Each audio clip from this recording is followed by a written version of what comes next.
Buonasera dalla redazione di Teleeuropa Network, ben ritrovati a questa nuova edizione del nostro TG, tanti gli argomenti ma partiamo dai titoli. Sarà Francesco Aiello a rappresentare il movimento nelle regionali, il professore ha sciolto le riserve, soddisfatto Parentela mentre il PD parla di ritorno al passato. Servono 40 milioni di euro per gli idraulici forestali della Calabria. Il commissario di Calabria Verde dice siamo pronti a sederci al tavolo con regione e sindacati. La sanità calabrese è caso nazionale, lo ha detto questa mattina il ministro della salute Roberto Speranza, incontrando a Roma CGIL, CISL e UIL. Ancora un guasto all'Abate Marco, problemi nell'erogazione dell'acqua, i tecnici della Sorical al lavoro da questa mattina. Verso la soluzione la vicenda che riguarda un bambino Down di Belvedere Marittimo, il garante dell'infanzia della regione Calabria Marziale ha ricevuto rassicurazioni dal sindaco della cittadina tirrenica. C'è anche un esponente dell''ndrangheta calabrese fra le persone pronte a creare un partito filonazista, 19 indagati nell'operazione Ombre Nere della Digos di Enna. Scoperto un giro di prostituzione a Squillace, arrestato un 34enne, giovani donne e transessuali stranieri coinvolti. Emergenza rifiuti nelle città calabresi, discariche chiuse e città invase dalla spazzatura. Il tecnico del Cosenza si aspetta una squadra battagliera nel match in programma domani al San Vito Marulla contro lo Spezia. Ancora buonasera da Anna Franchino, ben ritrovati a questa nuova edizione in diretta del nostro telegiornale. Lo avete visto dai titoli, in apertura parliamo di politica perché sarà Francesco Aiello a rappresentare il Movimento 5 Stelle alle prossime regionali. Il professore ha sciolto le riserve, soddisfatto Parentela, mentre il Partito Democratico parla di un ritorno al passato.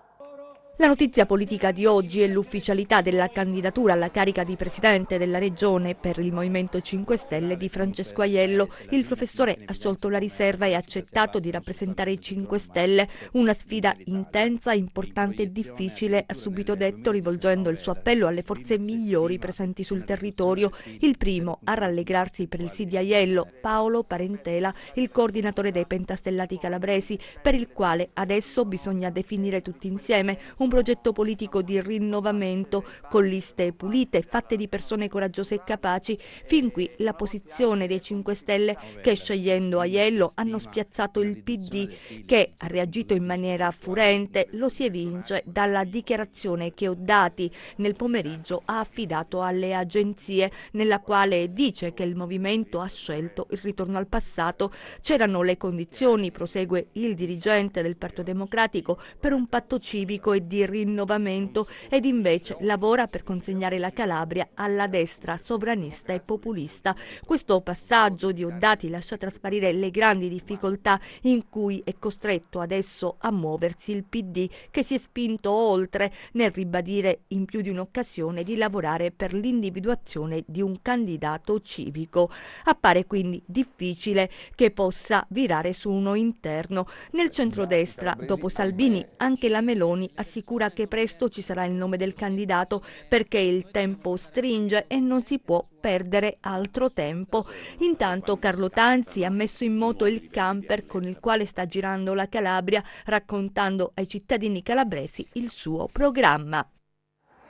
Parliamo adesso invece dei sindacati che annunciano la mobilitazione per sollecitare il rinnovo del contratto dei lavoratori forestali, mentre il commissario Mariggiò rassicura e dice nessuno si vuole ritirare dalla trattativa, bisogna effettuare alcune verifiche. Da quasi 10 anni circa 7.000 lavoratori forestali calabresi attendono il rinnovo del contratto integrativo di lavoro.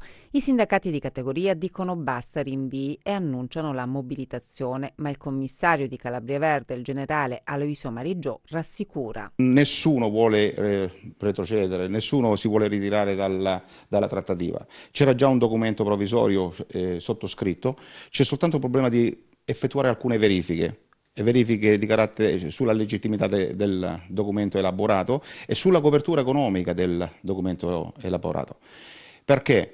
Dovete sapere che nei giorni scorsi da Roma è arrivato un attimo l'assegnazione di risorse per gli anni da parte del governo per gli anni 2020, 2021 e 2022. Mancano 40 milioni di euro, cioè togliere alla forestazione improvvisamente 40 milioni di euro è un serio problema. Quindi prima di andare ad effettuare, di andare a mettere una firma, bisogna stare molto ma molto attenti, bisogna andare a verificare in regione quello che c'è di disponibile, bisognerà verificare dove attingere le risorse mancanti. Ecco perché io dico, state tranquilli, se gli impegni sono stati presi, gli impegni verranno mantenuti. L'emergenza sanità adesso in Calabria, sul tavolo del ministro Speranza, un incontro oggi con i sindacati CGIL, CISL e UIL a Roma, decreto Calabria, carenza di personale, le tante vertenze aperte e nel confronto che si è chiuso però con impegni precisi da parte dell'esponente di governo. Sentiamo. La sanità calabrese deve diventare questione nazionale. Le parole del ministro della Salute Roberto Speranza nel corso di un incontro questa mattina a Roma con CGIL, CISL e UIL, presenti i segretari generali Angelo Sposato, Tonino Russo e Santo Biondo. Sul tavolo i limiti del decreto Calabria che, dicono i sindacati, non ha prodotto risultati positivi, la cronica carenza di personale, la spesa fuori controllo, le tante vertenze in corso. Il ministro, secondo quanto si è appreso, ha ribadito che entro la fine dell'anno va superato il commissariamento e avviato un nuovo patto per la salute. Tra gli impegni assunti, la richiesta al governo di inserire nella legge di bilancio le strategie per superare l'emergenza dei posti vacanti nelle piante organiche di strutture pubbliche e private, procedendo con stabilizzazioni dei precari e nuove assunzioni. Va registrato un cambio di passo importante da parte del ministro Speranza rispetto alla ministra precedente per quanto riguarda l'attenzione verso il settore della sanità calabrese. Al ministro abbiamo ribadito che il decreto Calabria, alla luce anche di ciò che viene fuori dal tavolo interministeriale di verifica, non è intervenuto né a far rialzare i livelli dei LEA né tantomeno ha recuperato il disavanzo dal debito. Quindi sostanzialmente abbiamo ribadito al Ministro che se non si può parlare di superamento del decreto Calabria sicuramente va modificato, e nel modificarlo bisogna che si intervenga innanzitutto su quella che noi consideriamo la priorità per dare risposte in termini di assistenza sanitaria ai cittadini calabresi, ovvero la questione del personale. Noi abbiamo posto il tema del personale per quanto riguarda la questione del precariato, lo scorrimento della graduatoria dei concorsi già espletati, così come la possibilità di avviare nuove procedure concorsuali, così come anche la definizione delle attività che erano esternalizzate, che vedono lavoratori soprattutto nel territorio di Cosenza fortemente in difficoltà, che bisogna provvedere all'internalizzazione. C'è un dato certo: nella spesa disastrata della sanità calabrese l'unico aspetto sotto controllo è il personale, quindi su questo ci siamo chiariti e credo che arriveranno delle risposte importanti. Cambiamo ancora argomento, un guasto all'Abate Marco, all'acquedotto che serve diversi comuni della nostra regione, problemi nell'erogazione dell'acqua, i tecnici della Sorical sono al lavoro da stamattina. Quelle che vi mostriamo sono le immagini di una rottura alla condotta dell'acquedotto Abate Marco causata dai lavori in corso per l'installazione di pale eoliche. Siamo in località Cumma di San Marco Argentano, in provincia di Cosenza, e la perdita è evidente. Sorical sta intervenendo con un'impresa specializzata per riparare il guasto. Gli operai sono al lavoro da questa mattina per riportare il tutto alla normalità, ma per consentire lavori in sicurezza fanno sapere si è reso necessario interrompere l'erogazione di tutta la linea dell'acquedotto. Per la città di Cosenza Sorical ha garantito il servizio per i serbatoi Derada e Merone utilizzando le vasche di Cozzo Muoio. La previsione è che in serata ci sia l'ultimazione dei lavori, dunque nelle prossime ore l'erogazione idrica dovrebbe tornare alla normalità. Si va verso la soluzione della vicenda che riguarda un bambino Down di Belvedere Marittimo. È intervenuto il garante dell'infanzia e della Regione Calabria Marziale, che ha ricevuto rassicurazioni dal sindaco della cittadina tirrenica. Ho Antonio Marziale, garante per l'infanzia e l'adolescenza della Regione Calabria, interviene sulla vicenda che riguarda Simone, un bimbo Down di Belvedere Marittimo, cui mancherebbe l'assistenza a scuola il sabato. Domani la mamma del bambino è stata convocata in comune per discutere della questione e trovare una soluzione. Ho ricevuto una segnalazione in merito a questo bambino Down di Belvedere Marittimo.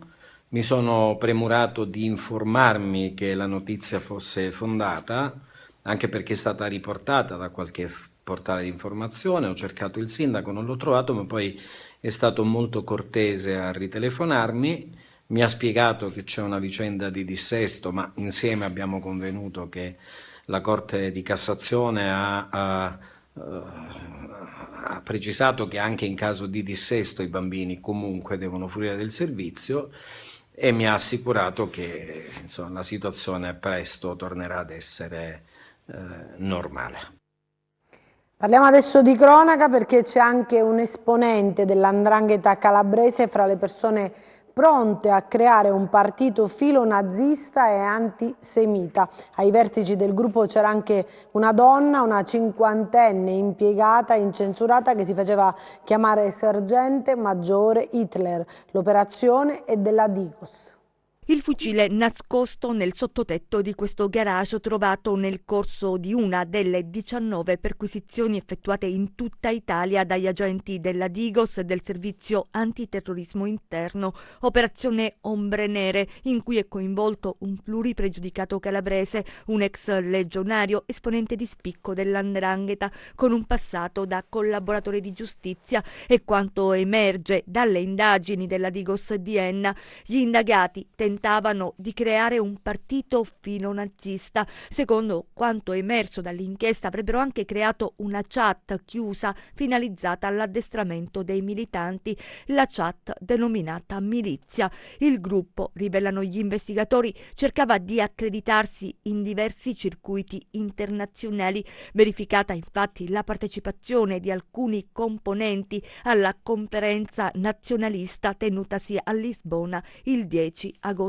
scorso. Obiettivo, secondo quanto accertato, creare un'alleanza transnazionale tra i movimenti di ispirazione nazionalsocialista di Portogallo, Italia, Francia e Spagna. Ed è stato scoperto invece un giro di prostituzione a Squillace, nel Catanzarese, arrestato un 34enne, giovani donne e transessuali stranieri coinvolti. I carabinieri da tempo avevano notato uno strano via vai nei pressi di un appartamento nella frazione marina di Squillace, nel Catanzarese, e così hanno deciso di avviare le indagini, scoprendo un giro di prostituzione. In manette è finito un 34enne di Borgia che, secondo l'accusa, gestiva la casa Luci Rosse. All'uomo sono stati concessi domiciliari. Nel corso delle indagini coordinate dalla Procura di Catanzaro è stato scoperto che il 34enne provvedeva a contattare mediante siti web a Luci Rosse i potenziali clienti, provvedendo poi a tutte le relative esigenze logistiche per l'attività di meretricio che si svolgeva all'interno dell'appartamento. Nella casa esercitavano sia donne che transessuali di origine straniera che si avvicendavano periodicamente nell'immobile in cui avvenivano gli incontri. Diversi sono stati i clienti controllati e identificati. Gli inquirenti hanno accertato che l'indagato percepiva dagli inquilini dell'appartamento somme di denaro notevolmente superiori a quelle fissate mensilmente nel contratto di affitto. Adesso il 34enne è accusato di favoreggiamento e sfruttamento della prostituzione. Adesso altre storie, altre notizie nei nostri 100 secondi di cronaca.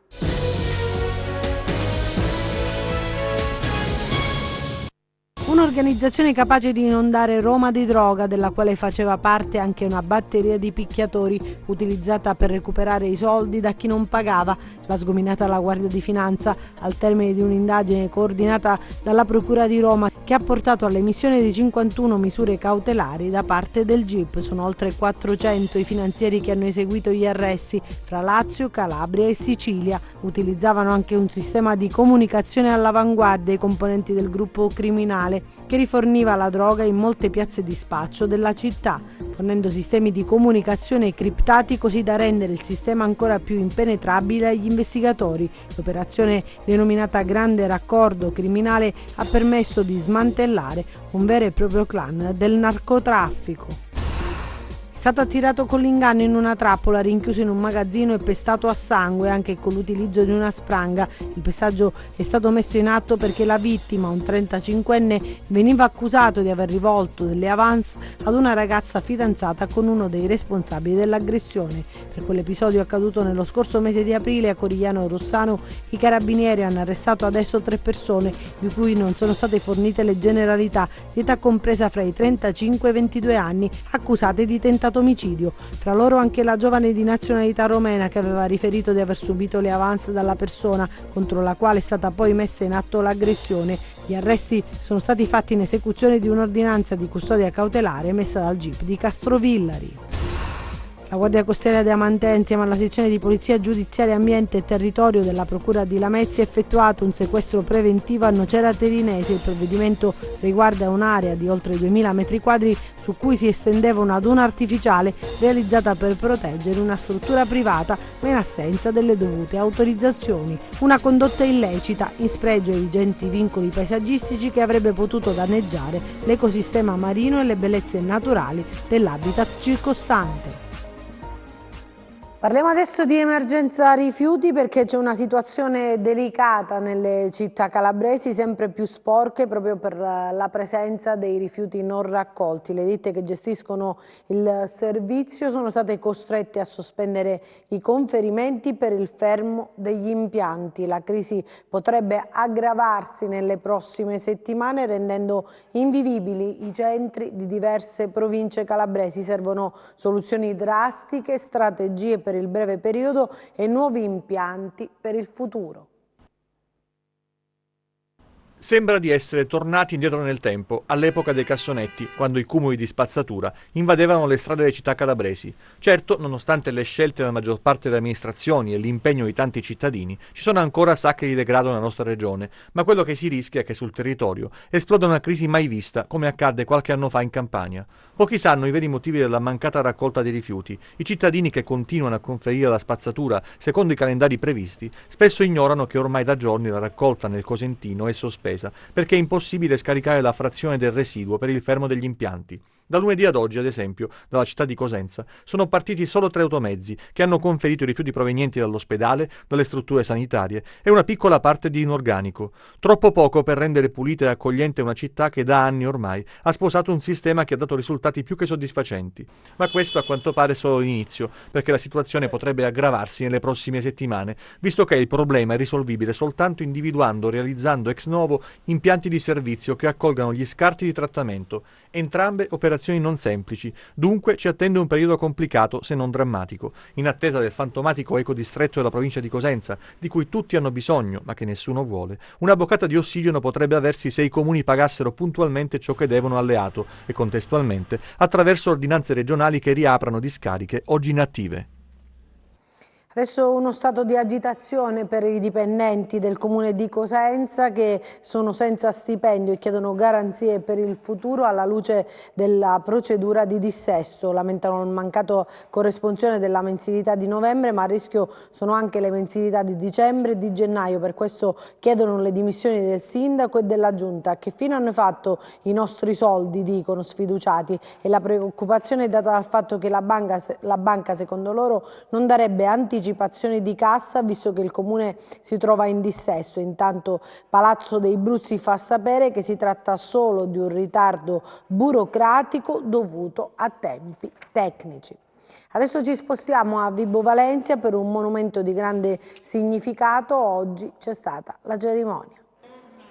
Viviamo quotidianamente inconsapevoli che abbiamo al nostro fianco persone che, come angeli custodi, ogni giorno pensano alla tutela della nostra sicurezza e alla difesa della nostra libertà. E spesso accade che, nell'adempimento di questo dovere, siano loro le vittime, cadono sul campo. Partendo da questa considerazione, Vibo Valentia ha voluto ricordare uno di questi eroi, il brigadiere Gaetano Miscia, rimasto vittima mentre a bordo di un elicottero stava mettendo in salvo i marinai di una nave andata in avaria, la mattina del 16 novembre 1981. Con una solenne cerimonia il brigadiere Miscia è stato ricordato in 2 distinti momenti. Il primo attraverso la musica eseguita all'interno della chiesa Regina Pacis dall'ensemble Emolia Strings fondato dalla maestro Amy Bernecoli con allievi del Conservatorio Torre Franca e che ha avuto il momento culminante con l'esecuzione dell'opera Gaetano Miscia in memoria di un eroe, composta per l'occasione dal maestro Sergio Coniglio, una suite intensa divisa in 4 tempi capaci di far rivivere quei drammatici momenti. Il secondo con l'inaugurazione presso il parco urbano di Moderata Durant del monumento realizzato dall'artista vibonese Antonio Lagabba. Mi ero preparata qualcosa da dire, però poi mi sono talmente commossa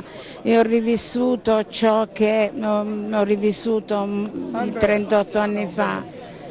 E niente, la cosa che mi ha molto fatta sentire bene oggi è che dopo 38 anni loro, cioè l'Arma, ancora ricorda mio marito. L'Arma dei Carabinieri ha fatto quello che fa sempre, ha ridonato alla città valorizzandolo, un eroe che è della città, è di tutti noi, un eroe che era un carabiniere, era uno che faceva un servizio specializzato ma che per lui era ordinario e in un giorno ordinario ha perso la vita per salvare quella degli altri, quello che fa ogni carabiniere, che fa ogni soccorritore. Parliamo adesso di calcio perché il tecnico del Cosenza, Piero Braia, si aspetta una squadra battagliera nel match in programma domani sera al San Vito Marulla contro lo Spezia. Non può essere una gara decisiva, ma solo perché siamo alla 14ª giornata, di sicuro è una tappa importante per il Cosenza, che domani con lo Spezia proverà a bissare il successo conquistato nell'ultima partita al Marulla con la Cremonese. La sconfitta subita al Del Duca ha lasciato senza parole i rossoblù, mortificati dalla rimonta dell'Ascoli, dopo aver costruito le basi per un successo che avrebbe cambiato la storia di questa fase del torneo. Il tecnico Braglia in settimana ha lavorato sul campo e nella mente dei calciatori per recuperare energia e autostima. Non mancano i problemi di formazione, soprattutto per assenze e acciacchi che riguardano il reparto difensivo, ma chiunque scenderà sul prato del Marulla sarà consapevole della valenza di un incontro da vincere a tutti i costi. La squadra ha fatto un viaggio di ritorno che non hanno mai parlato, perciò sto settore di silenzio non è facile farli, però ormai è passata, abbiamo fatto abbastanza danno, l'abbiamo fatto, è inutile ritornarci sopra. Io mi auguro di vedere la reazione che ci vuole per una partita che vale moltissimo per il Cosenza. Questo è un dato di fatto, perché noi abbiamo bisogno di risultati. Questo però non ci deve far perdere serenità, buttarsi di là allo sbaraglio e concedere il fianco a una squadra che fa proprio di questo la loro forza. Dobbiamo essere intelligenti, abbiamo 90 e più minuti per poterla vincere con intelligenza. È una partita troppo importante per poter andare alla ricerca di tante altre cose, però qualcosa lo sto valutando. Ci devo pensare bene perché non voglio colpevolizzare nessuno, qui siamo tutti colpevoli al limite, però ci devo pensare bene perché vorrei vedere altre cose e non so se quelli dietro sono in grado di darmeli, ma se non li faccio mai giocare non lo saprò mai. Perciò vediamo, ci sto pensando, vediamo un attimino, c'ho ancora un po' di tempo per poterci pensare bene. Adesso vediamo le previsioni del tempo.